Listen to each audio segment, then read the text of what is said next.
किसी जमाने में जब ज़रई समाज था, गांव के लोग मिलजुल कर एक एक बर्तन जोड़ के कपड़ा लीड़ा मिला के एक लड़की ब्याह देते थे। हर एक फर्द की तरफ से जो भी कुछ दिया जाता था वो बेटी या बेटे वाले की तरफ से बाजी होती थी, जिसका मतलब था कि आज हम दे रहे हैं, कल ये हमारे बेटे या बेटी की शादी पे हमें मिलेगी। ये एक तरह की कमेटी होती थी। इसके बावजूद कि शादी बाकायदा मनसूबा बंदी के साथ की जाती है, शादी का खाना देना या मेहमानों को दावत खिलाना भी एक समझ में आने वाली बात है। दूसरी तरफ मर्ग है जो कभी पूछ के नहीं आती। आने वाले मेहमानों की तादाद भी मुतय्यन नहीं होती, दिन भी मखसूस नहीं होते। बाज़ औक़ात तो 40-40 दिन तक सोग चलता है और खाने में हम बकरों और मुर्गों का मुतालबा करते हैं। लेकिन सवाल है कि क्या हम पैदा ही खाने के लिए हुए हैं? क्या हम मर्ग पे भी खाने के लिए जाते हैं? इसे तो एक तरफ रखिए, और कहते हैं ना कि दुख अपना अगर हमको बताना नहीं आता, तुमको भी तो अंदाजा लगाना नहीं आता। कुछ ख़वातीन किसी फातगी वाले घर भी जाएं तो वापस आकर इस तरह तबसरे कर रही होती हैं कि बेटी ने तो नया सूट पहना हुआ था, उसे तो दुख ही नहीं था। बहू तो ऐसे हंस हंस कर बातें कर रही थी जैसे उसकी देरीना ख्वाहिश पूरी हो गई हो। कोई ज्यादा रो रहा हो तो एतराज, कोई सब्र करके बैठा हो तो मसला, घर साफ हो तब तबसरा, साफ ना हो तब तनकीद। भाई तुम्हें किसने हक दिया है दूसरों को जज करने का? किसी का जूता पहनकर जब तक खुद नहीं चलते तब तक उसके चलने पर एतराज न करें। खुद तो 4 प्लेट बिरयानी तरावल करके डकार भी ना मारें और दूसरों पर ताबड़तोड़ हमले।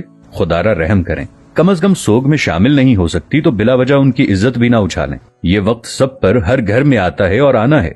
हमारे मर्द हजरात भी कुछ कम नहीं है। 2 लफ्ज ताजियत के तो ठीक से बोलने नहीं आते और सियासी थिएटर ऐसे सजा के बैठ जाते हैं कि फुतीदगी पर नहीं, इलेक्शन कैंपेन पर आए हों। जिसके सर से बाप का साया उठाए कोई उसकी भी तो दिलजोई करे, उसके गम का मदावा भी तो कोई करे। लेकिन हमें किसी के गम से क्या, हम तो रस्म दिखावा के लिए गए हैं। हमारी बला से कोई मरता है तो मरे। हम तो पूछेंगे कि भाई जी खाने का इंतजाम हो गया ना, कितनी देगें बनवाई हैं? 10 देगें तो कम हैं, बरादरी भी है, महल्लेदारी भी है।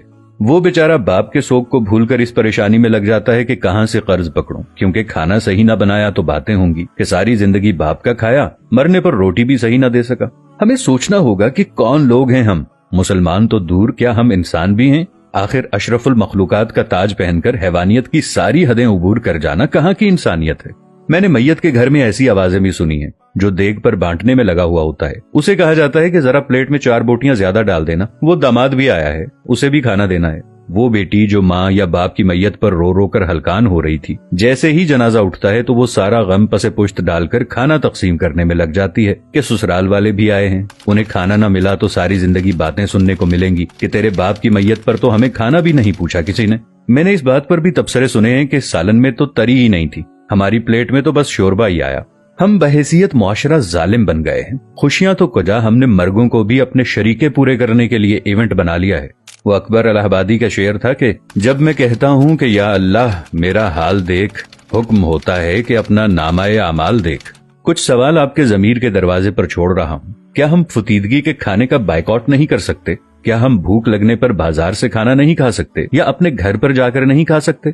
क्या हम घर में ऐसा उसूल नहीं बना सकते कि खानदान में कोई किसी की फुतीदगी पर नहीं खाएगा? सोचिएगा जरूर। अब ये बात हम पर है कि इस बात को फैलाते हैं या महज ये वीडियो देखकर आगे गुजर जाते हैं। बात मुनासिब लगे तो एक लम्हा ज़ाय किए बगैर शेयर जरूर कर दीजिएगा ताकि इस्लाह का ये सिलसिला जारी और सारी रहे। जज़ाकल्लाह। मिलेंगे नई वीडियो के साथ, तब तक के लिए अल्लाह निगहबान।